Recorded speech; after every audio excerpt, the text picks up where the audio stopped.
Indian air force is the flavour of the season. चारों तरफ Indian air force की बात हो रही है और अब ये भी बात हो रही है कि साहब की चारों तरफ यही डिस्कशन हो रहा है कि भाई कितने ठिकाने मार गिराए, और पाकिस्तानी कह रहे हैं कि साहब कि ये लोग छुपा रहे हैं और ज़्यादा मार गिराए, कि जो ये बता रहे हैं वो कम है, हमारी तो मार ज़्यादा पड़ी है। तो what is the reality? The force in action and चर्चा के अंदर जो है वो है इंडियन एयरफोर्स, बिकॉज 90 आवर्स के अंदर जो काम इंडियन एयरफोर्स ने किया है क्रॉस पाकिस्तान, लेंथ और डेप्थ, तरह तरह के टारगेट्स को अटैक किया गया है। और जैसे आपने सही कहा कि पाकिस्तानी कह रहे हैं कि आप तो कम बता रहे हो, सच में 8-10 और टारगेट्स उन्होंने सुना दिए हैं जो वो कह रहे हैं कि हमने अटैक किए। हालांकि हमारी जो पोजीशन है वो हमने बताई है। आहिस्ता आहिस्ता और भी डिटेल्स निकलेंगी। और जैसे आपने कहा टारगेट्स जो हमारा पहली रात अर्ली मॉर्निंग का जो टारगेट्स थे, 7th अर्ली मॉर्निंग के जो टारगेट्स थे वो तो टेररिस्ट टारगेट्स थे। लोग कहते हैं 9 टारगेट्स, एक्चुअली 9 प्लेसेस थी, 14 टारगेट्स थे, तो इसलिए एक एक कई जगह में मोर देन 1 टारगेट था। और किस तरह के हमने टारगेट लिए, कौन कौन सी टेरर ऑर्गेनाइजेशन जिन्होंने हमारे देश में कितनी दहशत फैला रखी थी, जैसे सवाई नाला कैंप जो है मुजफ्फराबाद में, ये ट्रेनिंग सेंटर था तैयबा का, और इन्होंने टेररिस्ट अटैक किए थे इंडिया में अक्टूबर 2024 में सोनमर्ग में, और उन्होंने फिर अटैक किया गुलमर्ग में, और फिर पहलगाम अटैक में भी उनका फुटप्रिंट था, उन्होंने ही ट्रेनिंग की थी। और फिर हमने स्वेदना बिलाल कैंप जो मुजफ्फराबाद में है वहां पे अटैक किया। This was a staging area, Jaish e Mohammed का एक स्टेजिंग एरिया है, और यहाँ पे वेपन्स एक्सप्लोसिव्स स्टोर किए जाते हैं जंगल के अंदर, और वहां पे ट्रेनिंग दी जाती है जंगल को के अंदर जो टेररिस्ट है उनको कैसे सर्वाइव करना है जब वो कश्मीर के अंदर आ जाते हैं। और उसके बाद गुलपुर कैंप है कोटली में, जिसके अंदर बेस कैंप था एलईटी का, जहां पे उन्होंने राजौरी और पुंछ इलाके में बहुत एक्टिव थे। जम्मू एरिया में भी उनके दहशत फैलाने का इंटरेस्ट था, और उन्होंने अटैक किया था पुंछ में 2023 में, और फिर 24 में भी उन्होंने वहां पे अटैक किया था। तो उसका एक टेररिस्ट ट्रेनिंग सेंटर था, उसको हमने अटैक किया। और फिर हमने किया बरनाला कैंप जो भिम्बर में है, this was also weapons handling, यहाँ पे एक्सप्लोसिव को हैंडल करना और जंगल वॉरफेयर की ट्रेनिंग दी जाती थी, ये उनका एक कैंप था। और जो 5वां हमने पीओके के अंदर, पाकिस्तान ऑक्युपाइड जेएनके के अंदर हमने किया वो था अब्बास कैंप इन कोटली, एक फिरदहीन कैंप था एलईटी का, एंड यहाँ पे वो प्रिपेयर करते थे लॉन्च करने के लिए टेररिस्ट को। उनकी कैपेसिटी 15-20 टेररिस्ट को एट अ टाइम ट्रेन करके लॉन्च पैड था।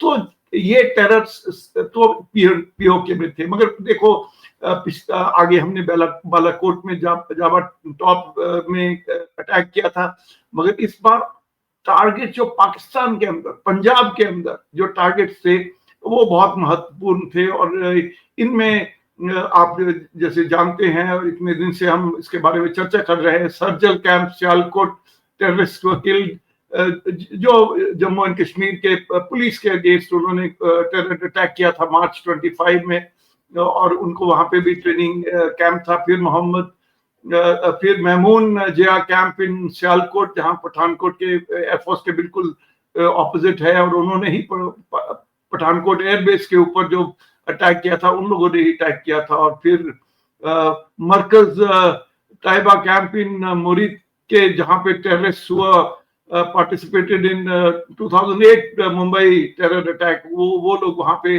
उनका हेडक्वार्टर था। और वहां से ही अजमल कसाब की भी ट्रेनिंग हुई थी, डेविड हेडले भी उनके साथ लिंक थे। तो इनको हमने अटैक किया। और आखिरी और सबसे इंपॉर्टेंट जो था मरकज सुभान अल्लाह, जो भवालपुर में है, जो हेडक्वार्टर है जैश ए मोहम्मद का, रिक्रूटमेंट ट्रेनिंग वहां होती है, वहां पे इंडोक्ट्रिनेशन किया जाता है। हमने ये सारे टेरर स्टेशंस को, सेंटर्स को अटैक किया, और पिन पॉइंट एक्यूरेसी। देखिए टेलीविजन पे आपने देखा है कि सैटेलाइट पिक्चर सारे वर्ल्ड ने देख ली है, कैसे डोम्स के अंदर से होल बनाए गए हैं, कितने एक्यूरेटली डोम्स के अंदर एंटर किया गया और उसके बाद क्यों वो एंटर हुए और उसके बाद एक्सप्लोड कर गया और अंदर जो भी था दहशत, उसकी सारी भी फोटोज पाकिस्तान ने भी रिलीज कर दिए हैं।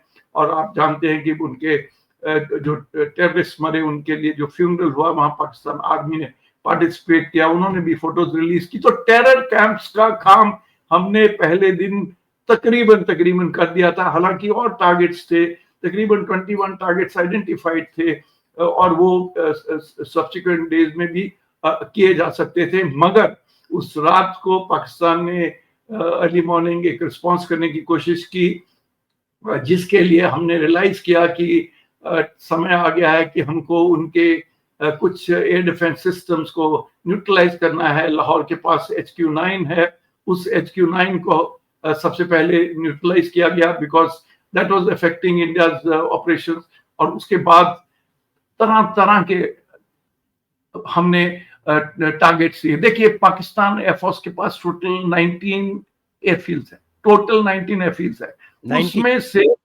19 पाकिस्तान एयरफोर्स जो एयरफील्ड है 19 है, उनको 19 फ्लाइंग स्टेशन बोलते हैं। उसमें से 15 एयर बेसिस रेगुलर एक्टिव रहती हैं, 4 एयर बेसिस हैं जब जरूरत पड़ती है तो वहां पे ऑपरेशंस के लिए सैटेलाइट बेसिस उनको कह सकते हो, और जब जरूरत पड़ती है तो वहां पे एक्टिवेशन की जा सकती है। तो ये तो है उनकी पाकिस्तान की एक्चुअल पोजीशन। इमेजिन करो कि 19 में से 11 एयरफील्ड्स पे तो हमने डायरेक्ट अटैक ही किया।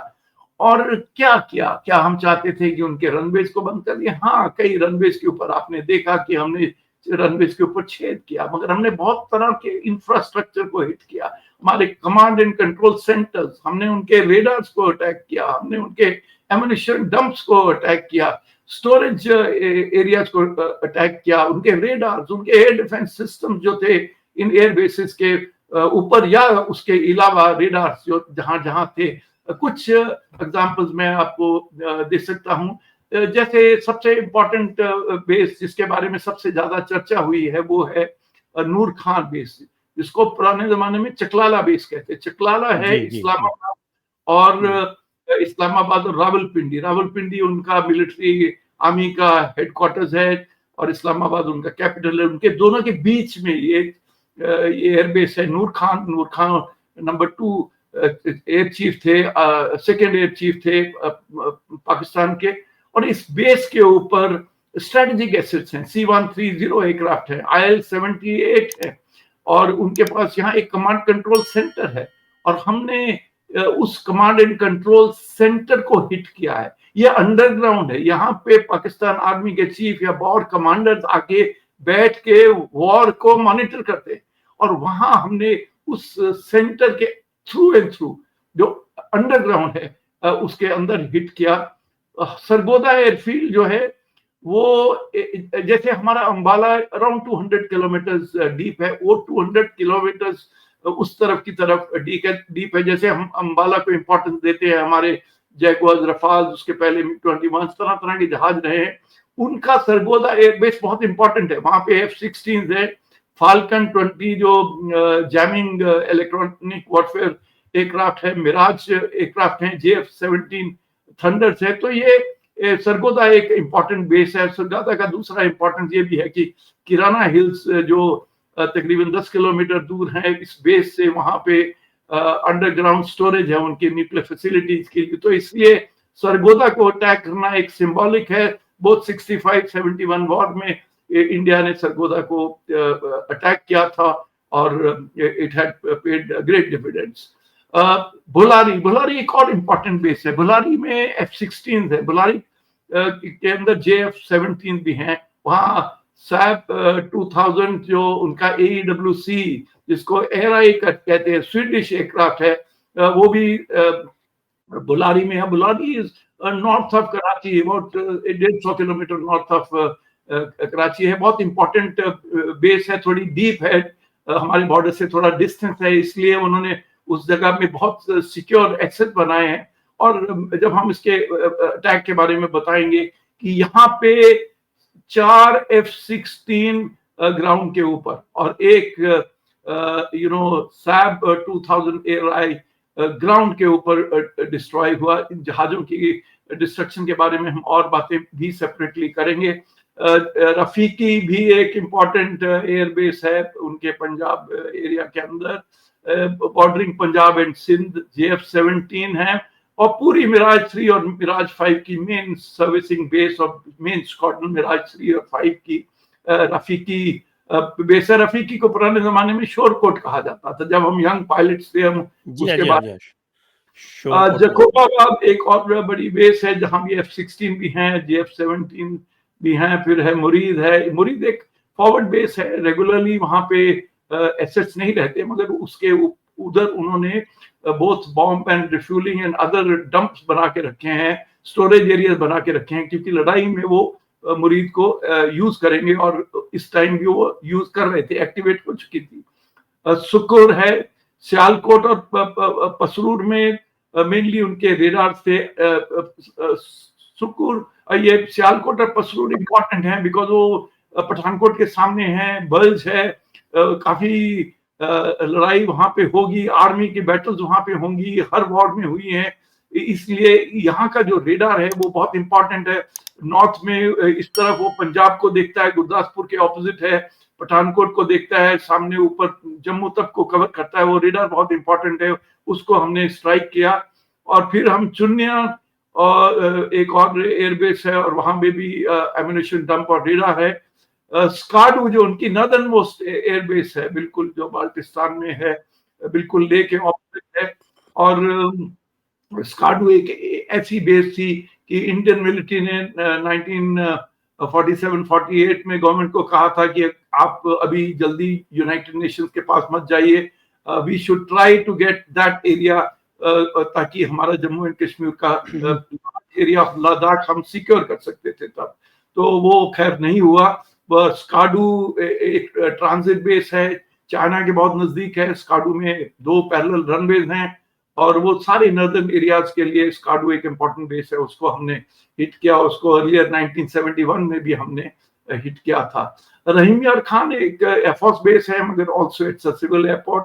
रहीम यार खान के रनवे की फोटोज, जिसके अंदर रनवे के सेंटर में बॉम्ब गिरा हुआ है और कितना बड़ा क्रेटर है, उसकी फोटोज आपको डीजी एयर ऑप्स ने पहले दिन ही दिखा दी थी। तो मुनीर है, वो कराची के अंदर है, एक ट्रेनिंग, हाँ मुलीर जो कराची में है, उसके अंदर एक ट्रेनिंग सेंटर भी है, उसके अंदर वहां स्टोरेज भी है, वहां पे एक रेडार भी है। So this is the kind of places that we have hit. And जो पाकिस्तान ने जो अब लिस्ट निकाली है कि 7-8 एडिशनल लोकेशंस उन्होंने खुद ही ओन अप कर लिया है, तो बड़ी अच्छी बात है कि एटलीस्ट पाकिस्तानी कभी कभी अपनी कमजोरियां या अपने उनके साथ क्या हुआ वो ओपनली पब्लिक में बताना शुरू कर दिया। पेशावर जो है खैबर पख्तूनवा प्रोविंस के अंदर, Attock, भवालनगर, Gujrat and Jhang in Punjab province and also हाँ छांग, और Chor and Hyderabad in Sindh province. ये इन्होंने 7 टारगेट्स ऐसे बताए हैं। दैट वाज नॉट एक्नॉलेज, अभी तक हमने ऑफिशियली अपनी किसी ब्रीफिंग में नहीं बताया था, मगर ये 2 दिन पहले इन्होंने खुद ही पाकिस्तान ने कल अर्ली मॉर्निंग रिलीज कर दी है ये लिस्ट। सारी दुनिया को बता रहे हैं कि हमारे को सिर्फ मारा नहीं है, पर बहुत ज्यादा मारा है। That was